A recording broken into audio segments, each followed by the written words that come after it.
Hello students, आप सब कैसे हो। आज मैं आपके साथ डिस्कस करने जा रही हूँ origin and growth of accounting. ठीक है, origin and growth of accounting. Accounting जो है बहुत ही ओल्ड सिविलाइजेशन है। ऐसा नहीं है कि करंट है, इसका बहुत ही पहले से यूज़ किया जा रहा है। जैसे कि आप स्क्रीन में देख रहे हैं, सबसे पहले इसके बारे में, अकाउंटिंग के बारे में जो इनिशिएटिव इसने लिया था, बेबीलोनिया एंड इजिप्ट ने लिया था। मतलब कि बेबीलोनिया एंड इजिप्ट ने 4000 BC, कितने साल, कितने देखो कितने सालों पहले 4000 BC में किसका यूज़ किया गया था, अकाउंटिंग का यूज़ किया था। तो सबसे पहले जो जैसे ना डेली ट्रांजेक्शन है उसको रिकॉर्ड करने के लिए वो क्या करते थे, क्ले मतलब मिट्टी की जैसे टैबलेट बना लेते थे। ये मतलब क्ले के टैबलेट बनाकर वो ट्रांजेक्शन को क्या करते थे, रिकॉर्डिंग करते थे। कौन, सबसे पहले आपने इस लाइन में क्या सीखा, बेबीलोनिया और इजिप्ट ने सबसे पहले इनिशिएटिव लिया था किसके लिए, अकाउंटिंग के लिए। ये बहुत ही ओल्ड सिविलाइजेशन है अकाउंटिंग। और इसमें सबसे पहले ट्रांजेक्शन को काउंट करने के लिए क्या यूज करते थे, क्ले टैबलेट यूज किया जाता था। ठीक है, जो बेबीलोनिया है उसको किस नाम से, जो बेबीलोनिया जिसने इनिशिएटिव लिया अकाउंटिंग से रिलेटेड, उसको सिटी ऑफ कॉमर्स भी कहा जाता था। कौन सा सिटी कहा जाता था, सिटी ऑफ कॉमर्स कहा जाता था। नाम से पता चल रहा है ना, क्योंकि ये अकाउंट यूज करते थे। अकाउंट क्यों बनाते थे कि ताकि अकाउंट से पता चल जाए कि यदि लॉस हुए हैं, क्या जो बिजनेस में लॉस हुए हैं वो फ्रॉड के कारण हुए हैं, या फिर यदि बिजनेस में लॉस हुए कि जो वर्कर्स है, जो इम्प्लॉइज है, उनकी इनएफिशिएंसी के कारण हुए हैं। तो इसको मेजर करने के लिए बेबीलोनिया में क्या बनाए जाते थे, अकाउंट बनाए जाते थे। ठीक है, तो दूसरा है इजिप्टियन आल्सो यूज अकाउंट। वो क्यों यूज करते थे, आपको पता है कि वो गोल्ड में बिजनेस करते थे। तो डेली और मंथली वाइज वो रिपोर्ट बनाते थे कि गोल्ड इतना बना, इतनी ट्रांजेक्शन हुई, उसकी प्रॉपर वो रिकॉर्डिंग करते थे। और मंथली रिपोर्ट या डेली रिपोर्ट किसको के पास भेजी जाती थी, किंग के, राजा के पास भेजी जाती थी। तो इजिप्टियन भी अकाउंटिंग का यूज करते थे। इन ग्रीस, ग्रीस में भी अकाउंट का यूज किया जाता था। किस पर्पज के लिए किया था, रेवेन्यू कितना रिसीव हुआ है और कितनी पेमेंट्स हुई है और कितना बैलेंस बच गया है। ठीक है, गवर्नमेंट की ट्रांजेक्शन के लिए ग्रीस में क्या किया जाता था, अकाउंट यूज किया जाता था। ठीक है, आप सभी को पता है कि coin money was introduced in about 600 BC में यूज किया गया था। क्वाइन मनी कब, क्वाइन मतलब क्वाइन कब आई इंट्रोडक्शन में, पहले आप सभी को पता है कि हम बार्टर सिस्टम यूज करते थे ना। तो क्वाइन आई, जब क्वाइन आए तो ट्रांजेक्शन भी होने लगे ना।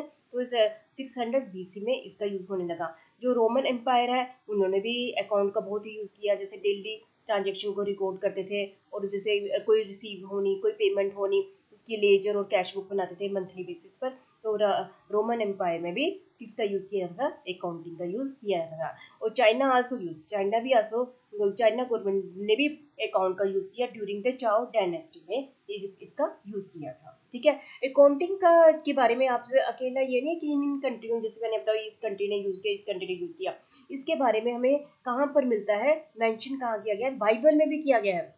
बाइबल बुक आपको पता है ना, जो हमारी रिलीजियस बुक है, बाइबल, कुरान, इनमें भी अकाउंटिंग के बारे में मेंशन किया गया है। ठीक है, और जैसे मैंने अभी पहले डिस्कस किया, रोमन एम्पायर है, वहाँ पर अकाउंट का यूज़ किया गया। वहाँ पर इसको कहते थे the deed of divine August. जैसे कि लोगों के बीच में कोई क्वांटिटी डिस्ट्रीब्यूशन करनी है, लोगों के बीच में लैंड डिस्ट्रीब्यूट करनी है, और मंदिरों के लिए बिल्डिंग देनी है। ठीक है, मिलिट्री के लिए पैसे देने हैं, रिलीजियस कामों के लिए पैसे देने हैं, मनी पैसे खर्चने हैं, थिएटर बनाने के लिए, डिफरेंट पर्पज के लिए जब वो पैसे देते थे, तो उसके लिए भी रोमन एम्पायर में क्या यूज़ किया जाता था, अकाउंट यूज़ किए जाते थे। Public revenue, the amount of money in state treasury, tax के लिए, है ना, फ्रीडम के लिए, तो इन सभी के लिए रोमन एम्पायर में भी क्या किया जाता था, अकाउंट यूज़ किया जाता था। और ड्यूरिंग द मिडल एज, जैसे आपको पता है कि पहले हमारे मनी सिस्टम से पहले कौन सा सिस्टम था, बार्टरिंग सिस्टम। बार्टरिंग सिस्टम क्या होता है, यदि हमने किसी से गेहूं ले ली, उसके बदले हमने अपने क्या दे दिया, चावल दे दिया। मतलब एक चीज़ के बदले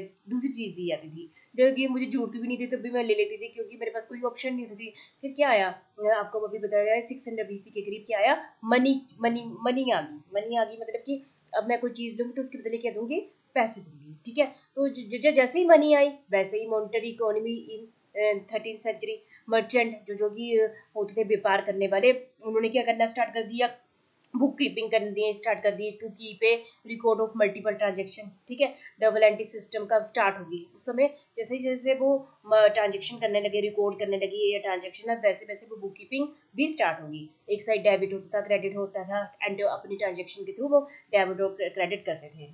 ठीक है, merchant at the time of used accounting है as an ad hoc ordering system. It provide them with constant information about their business. इसके कारण कि बिजनेस की इन्फॉर्मेशन मिल जाती थी, that they could use in decision making to grow their business as they saw fit, ठीक है।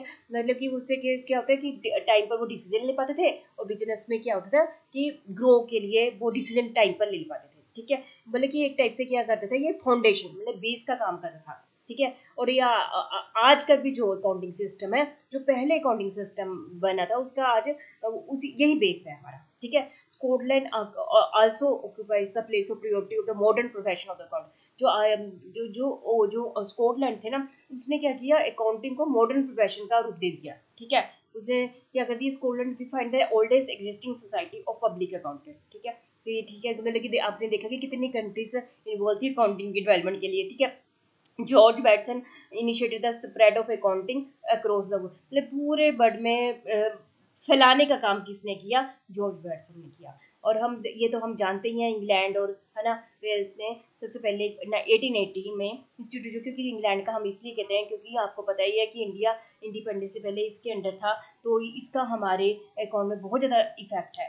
तो 1880 में institute of chartered accountant frame किया गया, ठीक है, इंग्लैंड में। तो जिसकी डेजिग्नेशन थी fellow chartered accountant and associated chartered accountant, ठीक है। तो इससे ये है डेवलप, ठीक है, इसके बेस पर हमारा इंडियन बना, है ना। तो ये थे कुछ टॉपिक जो कि आपने अच्छे से कर लेने।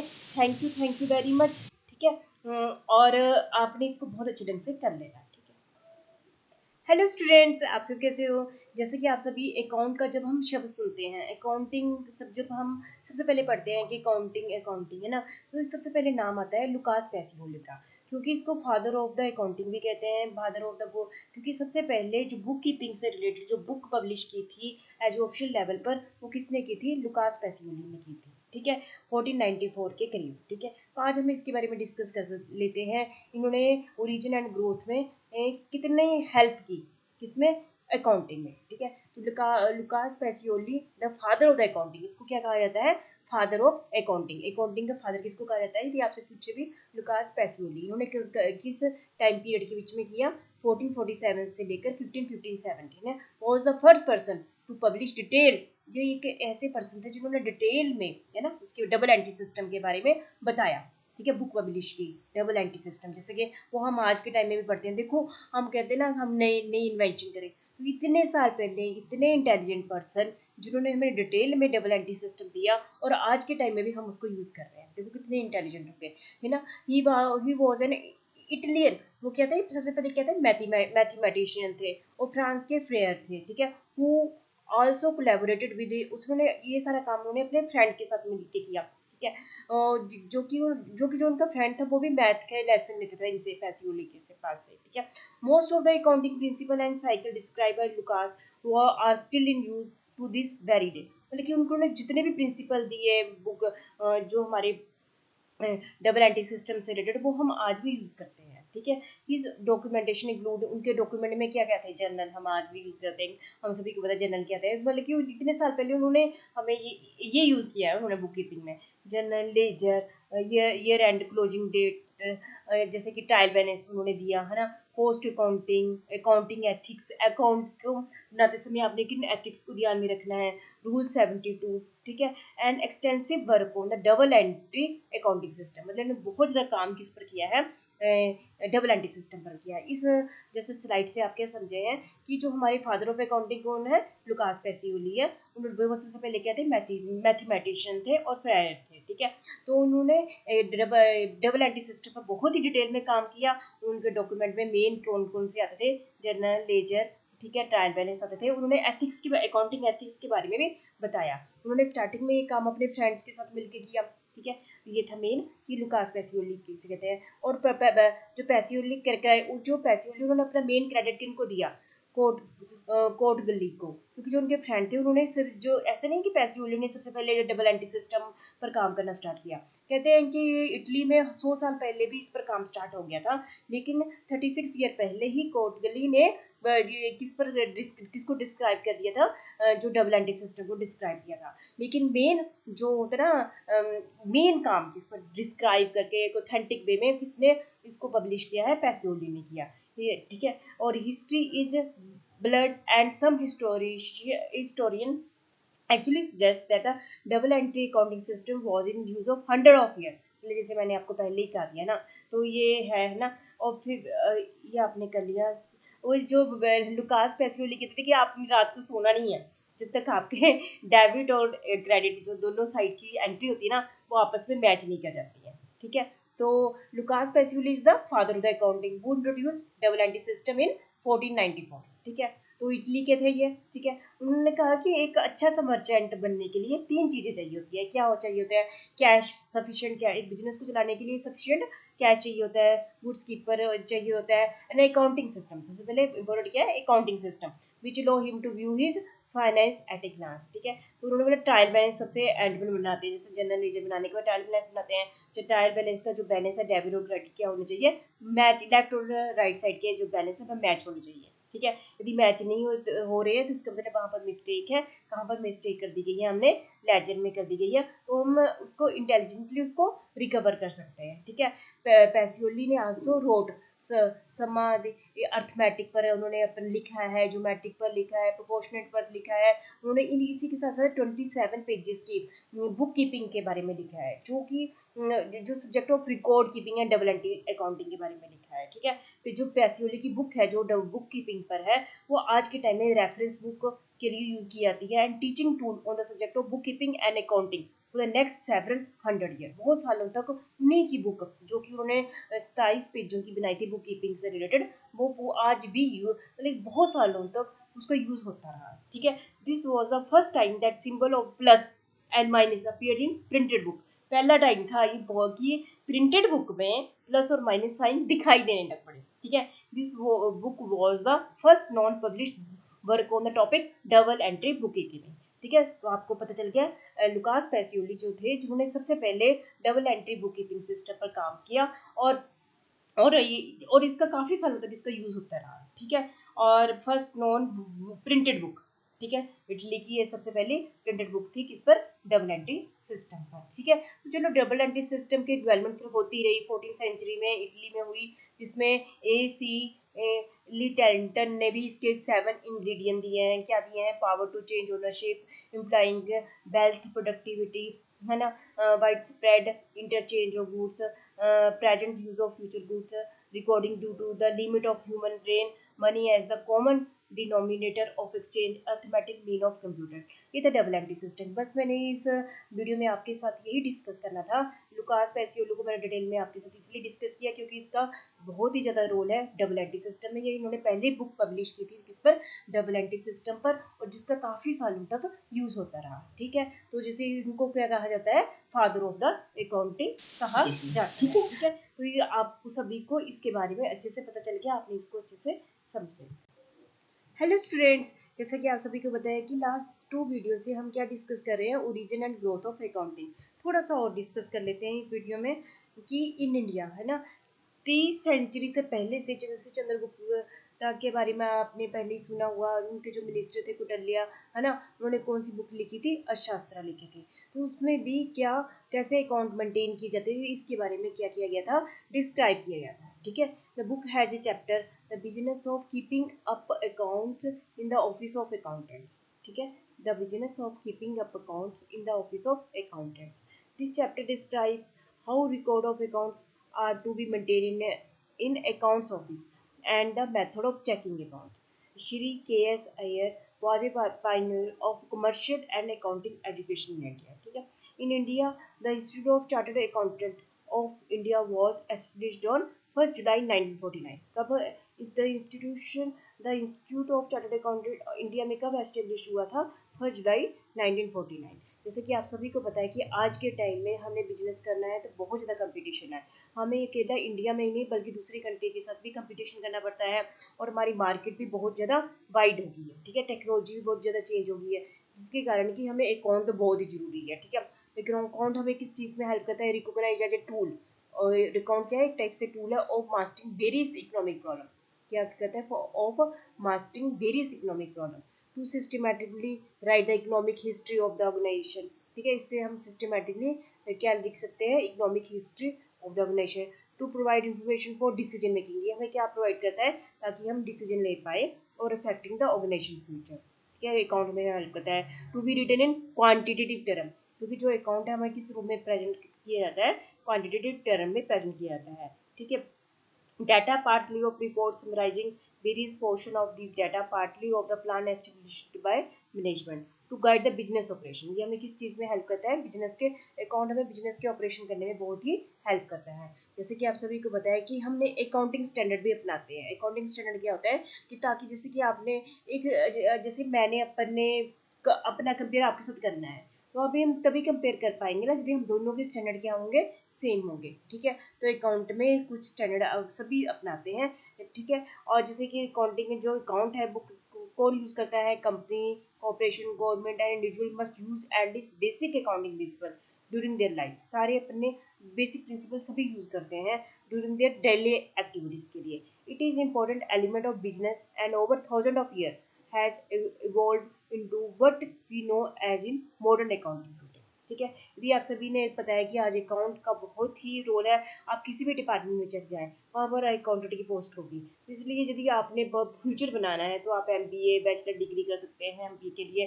ठीक है, और यदि आपको नंबर, मनी, रिकॉर्ड कीपिंग में इंटरेस्ट है तो आप इसमें अकाउंट में क्या बना सकते हैं? अपना फ्यूचर बना सकते हैं। ठीक है, तो आपने इन सभी को अच्छे से कर लेना है। ठीक है, हेलो स्टूडेंट्स, आज मैं आपके साथ डिस्कस करने जा रही हूँ क्लासिफिकेशन ऑफ अकाउंटिंग। जैसे कि अकाउंट के बहुत सारे रूप है। हम कभी स्टूडेंट से पूछते हैं कि वो हमसे पूछते हैं कि आप कौन सा सब्जेक्ट पढ़ रहे हैं, तो बोलते हैं अकाउंट पढ़ रहे हैं। तो वो ऐसे एग्जैक्ट नहीं बोलते कि कौन सा अकाउंट पढ़ रहे हैं, क्योंकि जैसे कि आप सभी ने +1 में पढ़ा है फाइनेंशियल अकाउंटिंग पढ़ा है, और +2 में कॉर्पोरेट अकाउंटिंग पढ़ा है, तो साथ में आपने मैनेजमेंट अकाउंटिंग भी पढ़ा है। ठीक है, तो अकाउंट की काफ़ी सारे रूप है, उसको मैं ब्रीफली आपके साथ डिस्कस करना चाहूँगी, क्योंकि आपको वैसे इसके बारे में नॉलेज है कि अकाउंट के कितनी क्लासिफिकेशन है। ठीक है, जैसे क्लासिफिकेशन ऑफ अकाउंटिंग, सबसे पहले फाइनेंशियल अकाउंटिंग, जो कि हमारा आज के टाइम में मैं आपके साथ डिस्कस करने जा रही हूँ फाइनेंशियल अकाउंटिंग। इससे पहले मैं आपके साथ डिस्कस कर चुकी हूँ कॉस्ट अकाउंटिंग, मैनेजमेंट अकाउंटिंग, और मैं आपके साथ डिस्कस कर चुकी हूँ। तो फाइनेंशियल अकाउंटिंग किसे कहते हैं? सबसे पहले हमारा अकाउंट में जो बेसिक अकाउंट होता है वो कौन सा है? फाइनेंशियल अकाउंटिंग है। आप सभी को पता है फाइनेंशियल अकाउंटिंग क्या होता है, जो हमें बिजनेस की फाइनेंशियल पोजीशन के बारे में बताता है। हम इसमें अकाउंटिंग में डिफरेंट स्टेप जैसे क्या करते हैं, सबसे पहले हम डाटा को कलेक्ट करते हैं, उसकी क्लासिफिकेशन करते हैं, है ना। जैसे कि हम क्या बनाते हैं, सबसे पहले जनरल बनाते हैं, फिर लेजर बनाते हैं, है ना। फिर उसके बाद क्या करते हैं, ट्रायल बैलेंस बनाते हैं। ट्रायल बैलेंस के बाद क्या बनाते हैं, प्रॉफिट एंड लॉस अकाउंट बनाते हैं, बैलेंस शीट बनाते हैं। ये सारा काम किस में होता है? फाइनेंशियल अकाउंटिंग में होता है।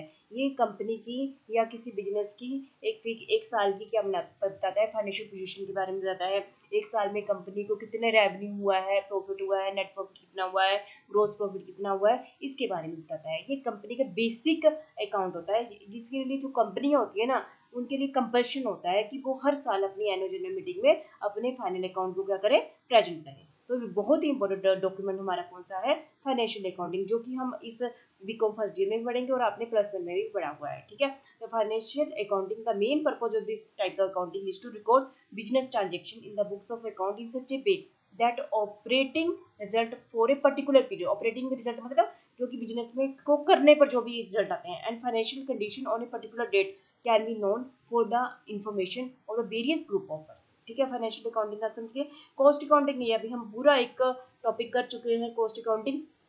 ठीक है, ये आपकी बीकॉम जैसे सेकंड ईयर में है।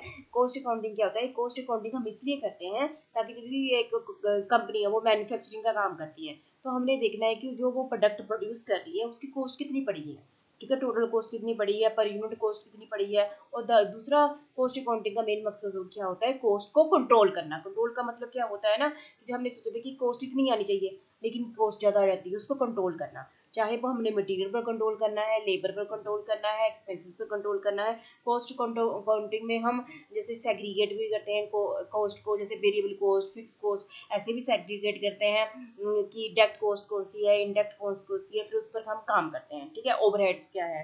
ठीक है, तो ये सब कुछ किसके अंदर आता है? कॉस्ट अकाउंटिंग में आता है। It is the provision of such analysis and classification of expenditure as well enable the total cost of any particular unit of production or service to be ascertained with reasonable degree of accuracy, and at the same time to disclose exactly how such total cost is constituted, so as to control and reduce its cost। ठीक है, cost accounting relate to the collection, हम क्या कहते हैं कि जो एक time period के बीच में कितनी टोटल कॉस्ट आई है उसको कलेक्ट करते हैं, क्लासिफिकेशन करते हैं, statement of cost and it's accounting and cost control of various element of cost. ठीक है, कॉस्ट अकाउंटिंग मैंने आपको डिटेल में करा दिया हुआ है। ठीक है, मैनेजमेंट अकाउंटिंग, कॉस्ट अकाउंटिंग में मैंने आपको ये वीडियो आप देखोगे तो मैनेजमेंट अकाउंटिंग कंप्लीट करा दिया है। तो जो मैनेजमेंट अकाउंटिंग का बेसिक डाटा क्या होता है, जो हमने पीछे 2 अकाउंट पढ़े, कौन सा, फाइनेंशियल अकाउंटिंग और कॉस्ट अकाउंटिंग का डाटा आ गया ना, तो इस डाटा को यूज करके मैनेजमेंट अकाउंटिंग उसको एक अलग ढंग से अकाउंट प्रेजेंट करता है ताकि जो मैनेजमेंट है उस पर क्या ले पाए, डिसीजन ले पाए। ठीक है, तो मैनेजमेंट अकाउंटिंग का बेसिक डाटा कौन सा हुआ, फाइनेंशियल अकाउंटिंग और कॉस्ट अकाउंटिंग। ठीक है, उसके बेस पर वो क्या करता है, जैसे कि जैसे फाइनेंशियल अकाउंटिंग में जैसे बैलेंस शीट प्रेजेंट करती है ना, तो उसके डिफरेंट जो एलिमेंट है उसको बीच में रिलेशनशिप स्थापित करके रेशो प्रेजेंट कर देता है, कंपैरेटिव स्टेटमेंट कर देता है, कॉमन साइज स्टेटमेंट कर देता है, ये सभी ये चीजें आपको पता ही है ना। तो ये क्या कहता है, मैनेजर जो मैनेजमेंट अकाउंटिंग का काम करता है वो उसका बेसिक डाटा कहाँ से लेता है, फाइनेंशियल अकाउंटिंग कॉस्ट अकाउंटिंग से लेता है, फिर वो अपने टूल्स यूज करता है और फिर उसको डाटा को प्रेजेंट करता है एज ए मैनेजमेंट अकाउंटिंग। और फिर क्या होता है, जो ताकि जो सामने वाला बोर्ड ऑफ डायरेक्टर है या मैनेजर है उस पर के ले पाए, डिसीजन ले पाए। तो ये मैनेजमेंट अकाउंटिंग का मेन पर्पज होता है। It relate to the use of accounting data collected with the help of financial accounting and cost accounting for the purpose of policy formation, planning, control and decision making by the management. ठीक है, जैसे tax accounting, जैसा कि आप सभी को पता ही है, जैसे कि जो भी कंपनी होती है कई बार उनको दूसरों के टैक्स भी भरने होते हैं। ठीक है, टैक्स टीडीएस भी काटना होता है, तो उसको इसकी भी काउंटिंग करनी पड़ती है। डिफरेंट टाइप का tax have to be paid by the enterprise, है ना, एंटरप्राइज को भी टैक्स पे करना था on the behalf of itself और on the behalf of other, अपने बिहाफ पर भी और दूसरों के बिहाफ पर भी, जैसे employee, shareholder. Tax accounting is helpful in complying with the provision of complex tax law governing income tax, sale tax, excise duty, custom duty, estate duty, है ना। तो इससे पहले हमने ये भी पूरी वीडियो बना ली हुई है इनकम टैक्स और इंडेक्ट टैक्स, जीएसटी, है ना, इस पर डिस्कस कर चुके हैं। ऐसे ही सोशल रिस्पॉन्सिबिलिटी अकाउंटिंग, जैसा कि आप सभी को पता है कि हम सोसाइटी में रहते हैं, जब भी किसी का, अब गवर्नमेंट ने ये डिसीजन ले लिया है जो भी सोसाइटी में, क्योंकि हम जो एक बिजनेसमैन कमाता भी किस कहाँ से है, सोसाइटी से, सारे रिसोर्स भी किससे यूज करता है, सोसाइटी के यूज करता है। ठीक है, तो उसकी रिस्पॉन्सिबिलिटी बन जाती है वो सोसाइटी के लिए कुछ करे।